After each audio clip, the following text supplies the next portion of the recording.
Topic po natin ngayon, simpleng lunas lang ha, libreng lunas. 14 na sakit na matutulungan ng pagkain ng saging. Ano ba mangyayari kung kakain ka ng saging araw-araw? Pinakamaganda nga mga 2 saging everyday. Itong mga 14 na sakit na to, magugulat kayo na may benepisyo ang pagkain ng saging. Hindi ko po sinasabi miracle cure. Hindi ko sinasabi na pag kumain ka ng saging, gagaling ka na agad. Pero actually, kung mild lang ang sakit mo, yung hindi ganun kalala, saging lang, tubig, pwede na eh. Yung mga home remedies, pwede na. Kasi kung hindi naman malala yung sakit, ayoko na masyado bigyan ng gamot. Diba? Parang sa hyperacidity, bibigyan mo ng gamot. Hindi naman pwede yung gamot na 1 buwan iinumin eh. Usually, 1 week mo lang iinumin, tapos wala ka nang gagawin. Diba? Like may nervyos ka, hindi ka makatulog, hindi ka naman pwede inom ng sleeping pills. So itong saging na to, pwede mo araw-arawin habang buhay, walang masama. Diba? Kung makukuha na ng healthy foods, why not? Okay? Anong klaseng saging? Pwede lahat. Ako mas gusto ko lakatan. Okay? Lakatan kasi, mas madilaw-dilaw konti, maasim-asim, may vitamin C ang lakatan. Konti. Latundan, mas mura. Okay na rin naman latundan kung mas mura, kung yun ang tanim nyo. Saba, pwede naman saba, lulutuin mo lang. Pero ang sinasabi ko, mas gusto ko itong saba, lakatan, latundan, imbis na banana Q Ibang usapan ng turon, banana Q. Masarap ang turon, banana Q. Pero paminsan-minsan lang, di ba? Pwede naman, pag healthy ka. Pero kung diabetic ka, matamis eh. Favorite ko turon. Okay? Ang saging, gano'ng karaming calories? Mga 90 calories. Isang medyo malaki, kayang kalaki. Marami siya, kompleto siya sa vitamins. Vitamin A, vitamin B, vitamin C, konti. May calcium, may iron, konti. Pero pinakamagandang may potassium siya. Ang taas ng potassium ng saging, 360 milligrams. May carbohydrate din siya, pampabusog. Para siyang kanin, nakakabusog. Pero healthy carbohydrates to. Okay? May nakilala nga ako dating taxi driver. Yung saging niya, 10 kinakain niya araw-araw. Pero at 50 years old, kita ko, maskulado. 10 saging para daw sa pagod niya. Okay, medyo marami yung 10. Pero kung 2 hanggang 4 na saging, okay na sa akin. Haluan nyo rin ng ibang prutas. Diba? Iba-iba, mas maganda. 14 na sakit, magugulat kayo. Number 1, para sa may hyperacidity, may GERD, may ulcer. Okay? May ulcer, may GERD, may gastric reflux. Basta problema sa tiyan, nangangasim, pwede ang saging. Para siyang natural antacid. Meron pong pag-aaral yan, search nyo. May mga medical studies yan. Bilang internist, cardiologist, diba, inaaral ko itong medical studies. Hindi ganun kalaki yung pag-aaral, pero meron na rin. May component na leucocyanidin, isang flavonoid, isang antioxidant, ang saging. Siya ang tumatapal sa ulcer. So, pag may gasgas ang tiyan mo, imagine mo, tiyan mo, di ba, mahapdi, na gasgas, na ulcer ka sa stress, di ba? Tapos yung saging, di ba, parang mushy siya, malambot. Pag tumapal yan sa tiyan, kalmado tiyan mo. Di ba? Kalmado ang tiyan mo, parang tumapal siya, di ba? Pwede rin tinapay. Gusto mo, tinapay, kanin. Pero mas maganda saging. Mas hindi ganun kataas ang blood sugar mo compared sa kanin. So, ulcer, GERD, hyperacidity, biglang ginutom madaling araw. Ako, lagi may saging. Minsan may kalahating saging, kinain ko eh. Lagi ako may baon sa gabi. Katabi ng kama ko, saging at tubig. Number 2, magugulat kayo, benefit ng saging. Maganda sa puso. Maganda sa puso. Puso kasi muscle eh. Ang muscle kailangan ng potassium. Ang binti, kaya nagpupulikat, kulang sa potassium. So lahat ng muscle, pag wala kang potassium, ano mangyayari? Hypokalemia, low potassium. Ano nangyayari sa low potassium? Paralyzed. Diba? Hindi ka makalakad, nanghihina, nagpapalpitate, pag mababa potassium. Alam niyo yan. Yung mga low potassium, na-hospital sila. Lalo na ang mga Pilipino, for some reason, bumabagsak ang potassium ng mga kababayan natin. Siguro sa init, sa pawis, kababayan natin hindi kumakain ng prutas, 'di ba? Mahal ng prutas kaya mabagsak ang potassium. Ideally 4.0. So, ang saging maraming potassium, 360 mg, maganda sa puso, maganda sa palpitasyon. Mga makabog ang dibdib. Pag mababa ang potassium, kumakabog. Kaya pag gumanda kabog ng dibdib mo, nag-normal yung kabog ng dibdib, gumanda yung pumping ng puso, mas hindi ka mai-stroke. Alam yan ng mga cardiologists na i-stroke ang tao kasi nga nagloloko yung tibok ng puso, irregular heartbeat, nag-iiba yung tibok, nagbubuo yung dugo sa puso, titilapon sa utak na stroke, embolic stroke. So, good for the heart, good for palpitation, good for preventing stroke. Number 3 out of 14 na sakit na matutulungan ng saging, high blood. High blood pressure, hindi ko sinabi kumain ng saging, bababa ang blood pressure. Pero, pag kumain ka ng potassium-rich foods, maraming potassium, saging, patatas, ibang prutas, ang mangyayari, bababa ang sodium mo. Kasi potassium and sodium, parang palitan yan sa cellula natin. Pag kumain ka maraming sodium, hindi maganda sa potassium mo. Pag kumain ka ng maraming potassium, mas malalabas yung sodium. Sodium, asin. Pag nag-ipon yung asin sa katawan, manas sa mukha, manas sa paa, high blood. Maraming asin, sure, high blood ka.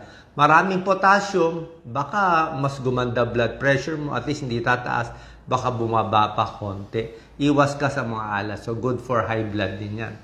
Pero hindi ko sinabi gamot siya sa high blood.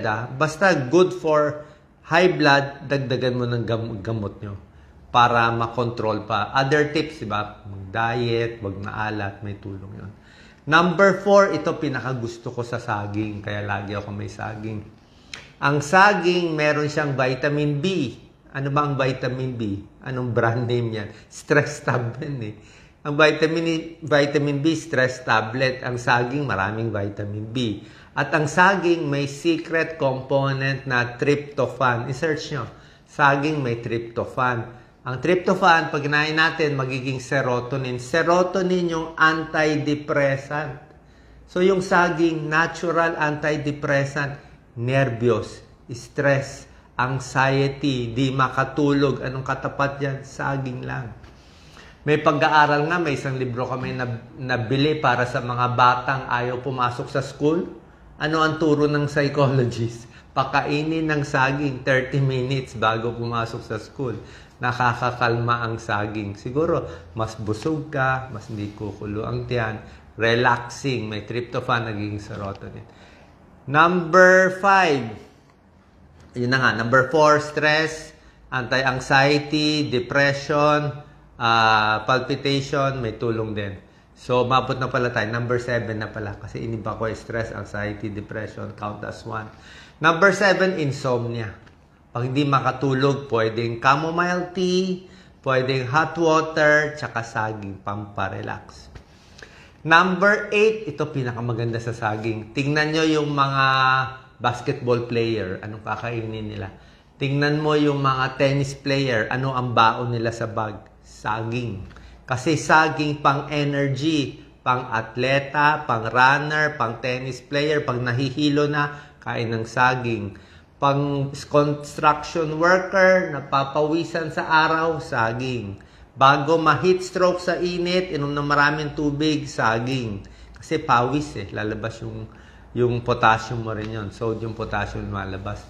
So, ang saging, pampabusog and may energy ka. Meron kang carbohydrates. Diba? May energy, mas busog ka.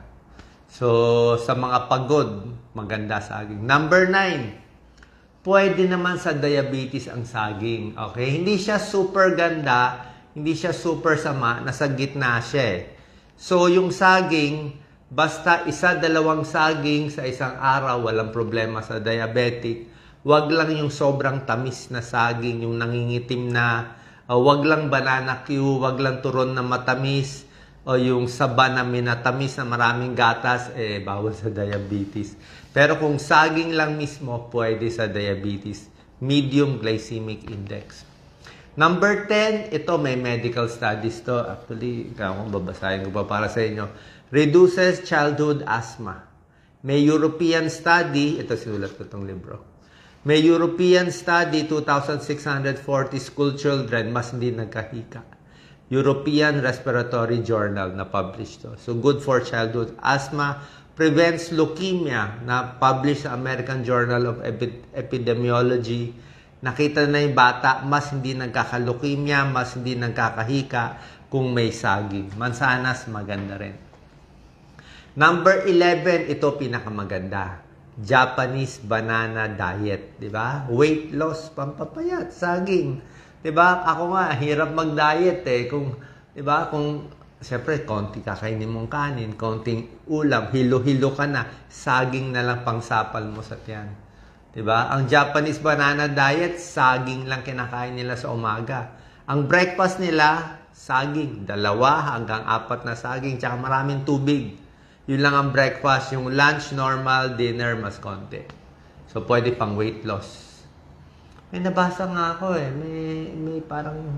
may nabasa ko dati isang trainer, pumayat ata siya ng 20-30 pounds. Saging lang kinain niya. Number 12, leg cramps, pulikat. Diba? Bakit tayo pinupulikat? Pwedeng bagsak ang potassium, so saging. Pwedeng dehydrated, tubig. Pwedeng masakit ang paa mo, kailangan massage, pero saging may tulong din yan. Number 13, sa nagtatae. Ano ba binibigay sa nagtatae? Brat diet, B-R-A-T. Ano ang brat diet? Recommended sa buong mundo, recommended lahat ng doctors. Ang brat diet sa nagtatae ay B is for banana, saging. R is for rice sa nagtatae. A, apple. T is toast bread. Brat diet. Sabi ng iba, Doc, tumitigas ang dumi ko sa saging. Actually, hindi naman dapat 'Di ba? Saging, oo, nakaka-form ng dumi, pero hindi siya talaga ganun katigas kasi may carbohydrates, may fiber din naman siya konti. Tsaka hindi lang naman saging kakainin mo, haluan mo ng mansanas, haluan mo ng ibang prutas, may grapes, may pakwan, may orange ka. Hindi lang naman saging yan Kaya hindi ka naman dapat mag-constipate. At number 14, ang saging, bagay na bagay sa mga babae for PMS, premenstrual syndrome, yung masakit ang puson, malapit na reglahin. Yung mga mood swings, di ba? Mainit ang ulo ng kababaihan pag malapit na magregla o nagme-menopause na, meron tong vitamin B6. So, nakita nyo, ang daming benefits ng saging. Itong 14 na nilista ko, ito talaga swak to sa saging. Yung ibang sakit, pwede rin naman. Hindi siya nakakasama doon. Gano'ng karaming saging sa computation ko? 2 bananas a day. Sabi ko nga, keeps the doctor away. Ang compute ko sa 2 saging, para ka nang uminom ng kalahating multivitamin. Yung mga multivitamin na binibili natin. Yung laman niya, almost half the multivitamin yung 2 saging. Tsaka ang maganda sa saging, ang favorite ko, ang bilis ibaon. Pwede ibaon sa bata, nakabalot na. Kung nagbaon ka ng mansanas, healthy din. Kaya paano mo kakainin? Hirap, diba? Paano mo hihiwain? Magbabaon ka ng suha, mahirap. Diba? Paano mo ba? Diba? Mahirap siya ibaon O grapes, pwede lalagay mo pa sa plastic. Itong saging, nakabalot na siya maigi. Mura pa saging, pwede ka magtanim ng maraming saging sa atin. Pero mansanas maganda rin. Kaya lang hindi popular sa atin, wala tayong mansanas Meron bang side effect ang saging? Actually, wala. Halos lahat ng tao pwede. Sino hindi pwede kumain ng saging? Kung bawal ka ng saging, bawal ka na lahat ng prutas. Ang bawal lang, if ever, yung magdadialysis na yung kidney failure na magdadialysis, dadali na sa ospital, na mataas na yung potassium, pero usually hospitalized na yun pag tumaas na yung potassium. Diba? Yun na yung mga stage 4, stage 5, and stage na, dialysis na yun. Pero pag nag-dialysis ka na, pwede ka naman kumain ng potassium na konti, depende sa doctor. Pero this is very, very rare na yung ganong sakit. Sa 99.9%, maganda pa rin ang saging. Saan po nakatulong to? Share natin sa ating kababayan. Pwede naman kayo kumain ng gamot, di ba? Pero anong gamot mo sa pagod? Anong gamot mo sa insomnia? Anong gamot mo sa antidepressant? Kung makuha naman sa saging, why not? Di ba? Sa nagtatae, pwede naman saging eh. Di ba? Sa mga cramps, pampapayat, wala naman talagang pampapayat na tablet eh. Mahirap yun eh. May mga side effects, so saging na lang tayo. Pilipino na mura pa. God bless po.